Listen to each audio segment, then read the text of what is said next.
Assalamualaikum warahmatullahi wabarakatuh. Sahabat IAIN, bulan puasa ini adalah bulan di mana Al-Quran diturunkan. Karena itulah di bulan Ramadan itu banyak hadis yang mengatakan bahwa kalau seseorang membaca Al-Quran di luar Ramadan pahalanya seperti ini. Kemudian kalau di bulan Ramadan pahalanya semacam itu.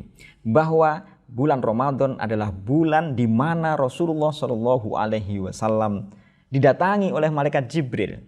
Malaikat Jibril mendengarkan bacaan Al-Quran dari Nabi Muhammad SAW.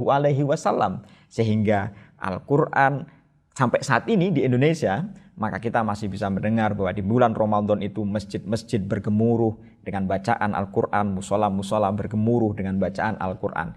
Itu menunjukkan bahwa bulan Ramadan adalah bulan di mana Al-Quran itu begitu semarak.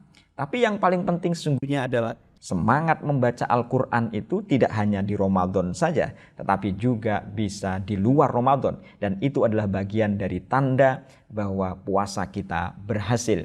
Inna anzalnahu fi lailatul qadar.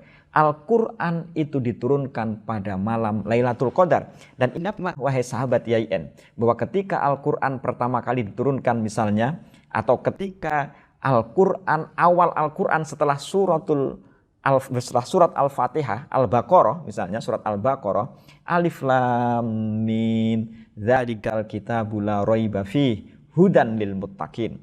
Bahwa malam nuzulul Quran, malam diturunkannya Al-Quran, saya ingin mengutip bahwa ketika dalam surat awal Al-Baqarah yang selalu dibaca oleh orang dalam membaca tahlil misalnya, Alif Lam Mim, Dzalikal kitabu la raiba fihi hudan lil muttaqin. Al-Quran ini diturunkan, Dzalikal kitabu la raiba fihi. Quran diturunkan tidak ada keraguan di dalamnya. Hudan lil muttaqin, menjadi petunjuk bagi orang-orang yang bertakwa. Kalau misalnya apa hubungannya dengan bulan Ramadan? Misalnya kutiba alal ladzina kutiba alaikumusiyam kama kutiba alal ladzina min qablikum la'allakum tattaqun. Nah, kata tattaqun sama dengan awal dari surat Al-Baqarah tadi itu. Alif Lam Mim, Dzalikal kitabu la raiba fihi hudan lil muttaqin. Menjadi petunjuk bagi orang yang bertakwa.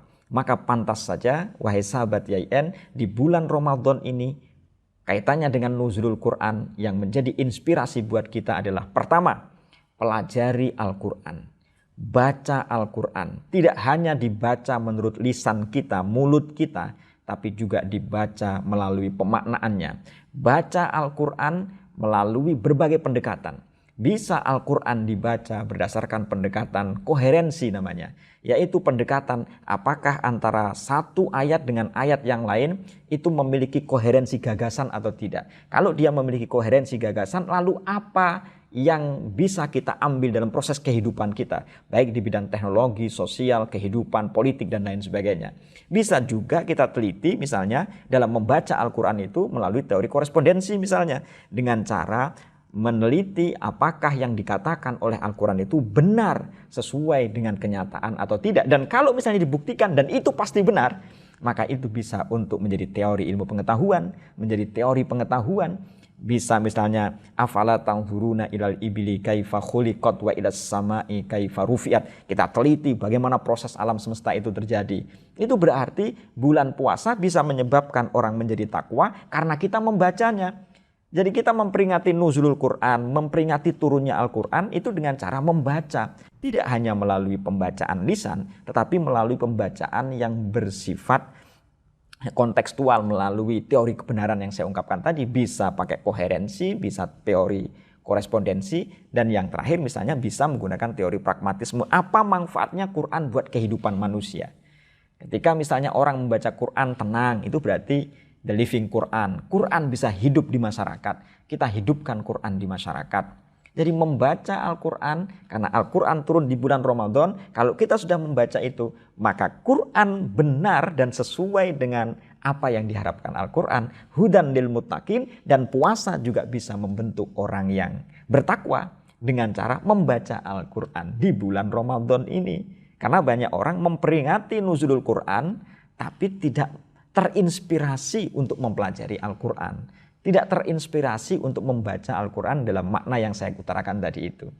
Sehingga kalau misalnya Ramadan menciptakan orang, membuat orang bertakwa, membaca Quran, menjadikan orang juga bisa bertakwa, petunjuk bagi orang yang bertakwa. Pantas saja kalau misalnya ada hadis yang mengatakan bahwa surga itu rindu, diantaranya adalah talil Quran, orang yang membaca Quran. Puasa sendiri dirindukan Quran, membaca sendiri dirindukan Quran. Maka orang keluar dari bulan Ramadan ini, maka dia putih bersih dan pantas saja kalau dia mendapatkan surganya Allah Subhanahu wa ta'ala. Terakhir yang penting saya katakan adalah dalam memperingati nuzulul Quran itu, ayo dibaca Quran tidak hanya dengan lisan, tapi juga dengan mempelajarinya berdasarkan ilmu pengetahuan kita masing-masing umat Islam ini. Demikian, semoga manfaat sahabat YIN Ponorogo. Assalamualaikum warahmatullahi wabarakatuh.